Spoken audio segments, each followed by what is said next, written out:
اعوذ باللہ من الشیطان الرجیم بسم اللہ الرحمن الرحیم سورہ آل عمران کی آیت نمبر 7 ہی چل رہی تھی، ہم اس کا ترجمہ کر رہے تھے۔ وہی ہے جس نے تمہاری طرف قرآن بھیجا، اس میں کچھ آیات محکمات ہیں جو کتاب کی اصل ہیں، اور کچھ اور جو ہیں متشابہات ہیں۔ تو وہ لوگ جن کے دلوں میں کجی ہے وہ ان میں سے تشابہ آیات کی پیروی کرتے ہیں تاکہ اس میں سے کوئی فتنہ نکالیں اور اس میں سے کوئی تعویل نکالیں، اور اس کی تعویل کوئی نہیں جانتا مگر اللہ۔ اچھا، ہم نے بات کی تھی دو طرح کی آیات کی۔ اب بات آتی ہے ان کی تعویل کون جانتا ہے کون نہیں جانتا۔ اللہ تعالیٰ تو کہہ رہے ہیں ان کی تعویل کوئی نہیں جانتا مگر اللہ کے۔ تو اس سے کیا مراد ہے؟ اس سے مراد یہ ہے کہ ظاہر ہے ہم جنت جہنم کی صحیح کیفیت نہیں سمجھ سکتے، اس طرح اور بھی بہت ساری چیزیں ہیں جن کے متعلق ہم نہیں کہہ سکتے کہ وہ اصل میں کیسی ہوں گی۔ تو ہم بس اپنی عقل سے سمجھنے کی کوشش کرتے ہیں اسے۔ جس طرح قیامت کا دن ہے، حساب کتاب ہم سوچ سکتے ہیں کہ بھی ہر انسان پیش کیے جائیں گے، لیکن یہ نہیں کہ اتنا بڑا دن، سب کا حساب کتاب، سب کے اعمال نامے، مطلب ہم ایک امیجن کر سکتے ہیں کہ ایسا ہوگا۔ وہ کیسے ہوں گے، اعمال نامے کیسے ہوں گے، بھی ساری زندگی ایک ایک لمحے کا اس میں ڈاٹا کیسے موجود ہوگا، وہ ہمیں سمجھ میں نہیں آتا۔ اب ہمیں کچھ سمجھ میں آنے شروع ہو گئی یہ چیزیں، پہلے لوگوں کے لیے شاید اچھا۔ اس میں ڈاکٹر اسرار نے ایک بات اپنی تفسیر بیان القرآن میں لکھی ہوئی ہے کہ کچھ آیات ایسی تھی جو سائنٹیفک تھی، مطلب جو جیسے اب بلیک ہولز کی بات ہوگی، یا پھر ہمیں اب پتہ چلا ہے کہ لوہا جو ہے وہ اس زمین کا نہیں ہے۔ اس طرح کچھ اور آیات جو ہیں جن کے جو سائنٹیفک تھی، تو جیسے بگ بینگ تھیوری کے متعلق کچھ ہے، تو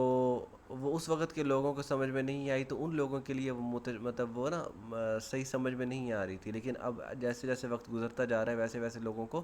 سمجھ میں آتی جا رہی ہیں کچھ سائنٹیفک ریزنس۔ اور ہو سکتا ہے جیسے اب ہمیں 7 آسمان 7 زمینوں کی صحیح کیفیت کا پتہ نہ ہو، بعد میں کچھ ایسے انسان آ جائیں، سائنٹیفک ترقی ہو، تو انہیں وہ چیز بھی سمجھ میں آ جائے کہ 7 آسمان سے یا 7 زمینوں سے کیا مراد ہے۔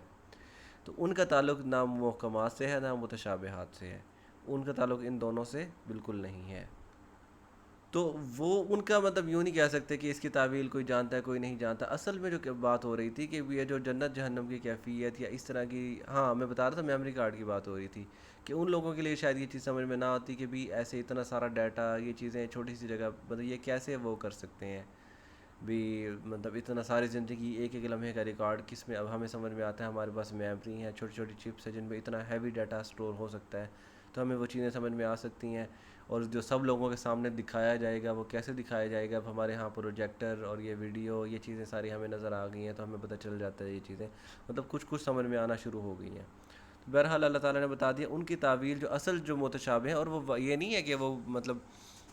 ہم کہہ سکتے ہیں، اب ہم یوں نہیں کہہ سکتے جو آیات ہیں محکمات ہیں جو واضح ہیں انہی کا مفہوم چینج کر کے کہیں نہیں یہ تو متشابہ ہیں، ان کا مفہوم نہیں پتہ، ان کا مفہوم کوئی نہیں جان سکتا، ان کے بارے میں تحقیق نہیں کرنی چاہیے۔ عام لوگوں میں جو اب آتا ہے تعویل کی بات، تعویل میں اب کچھ آیات کی تعویل میں علماء میں اختلاف ہو جاتا ہے، کوئی کہتا ہے اس کی تعویل مطلب یہ ہے مفہوم، کوئی اس کی تعویل مفہوم کہتا ہے یہ۔ تو وہ مفہوم میں فرق کیوں آتا ہے؟ وہ ان کا وہی ہوتا ہے کہ یا تو ان کی ریسرچ سے مطلب اچھی طریقے سے نہیں ہوتی، یا ان کی عربی زبان سے صحیح واقفیت نہیں ہوتی، یا ان کو کوئی عقیدہ ہوتا ہے جو پری ڈومینیٹ کر رہا ہوتا ہے، جس کی وجہ سے وہ آیات کی تفسیر کسی اور طرف لے جانے کی کوشش کرتے ہیں، لیکن اس کا تعلق اس چیز سے نہیں ہے تعویل سے۔ اور یہ جو ہے نا متشابہ، یہ قرآن پاک میں واضح ہیں، ان کے متعلق سب کو علماء کا اختلاف نہیں ہے، اتفاق ہے کہ یہ آیات جو ہے نا یہ متشابہ آیات ہیں، ان کے علاوہ ان پہ ہم ریسرچ نہیں کر سکتے، ان کے بارے میں ہم گہرائی میں نہیں جا سکتے، کیونکہ ہمیں ایک تو ان کے بارے میں صحیح کیفیت کا، صحیح علم کا پتہ نہیں ہے، اور جتنی گہرائی میں جائیں گے، جتنا اس کے بارے میں سوچنے سمجھنے کی کوشش کریں گے، اتنا پھر نا ہم مطلب غلط سائڈ پہ بھٹک سکتے ہیں۔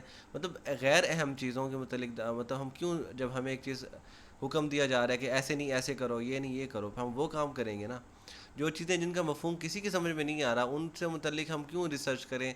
بھی زیادہ ڈیپ جائیں کہ جس کا ہمیں علم ہو ہی نہیں سکتا۔ تو اس سے متعلق دعا کرنی چاہیے کہ اللہم انی اعوذ بک من علم لا ینفع، اے اللہ مجھے ایسے علم سے بچا جو میرے جو فائدہ نہ دے مجھے، لا ینفع جو مجھے فائدہ نہ دے۔ اچھا جی، والراسخون اور جو راسخ ہوتے ہیں، راسخ کہتے ہیں جو پکے علم والے ہوتے ہیں، فی العلم علم میں، یقولون وہ یہ کہتے ہیں آمنا بھی ہم ایمان لائے اس پر، کلن تمام چیزوں پہ، من عند ربنا تمام چیزیں جو ہیں رب کی طرف سے ہیں، وما یذکروا اور نہیں نصیحت حاصل کر سکتے، یذکروا اصل میں تھا یتذکروا، جب دو اکٹھے الفاظ پہ تشدید آتی ہے نا تو وہ اکثر باب تفاعل سے ہوتا ہے،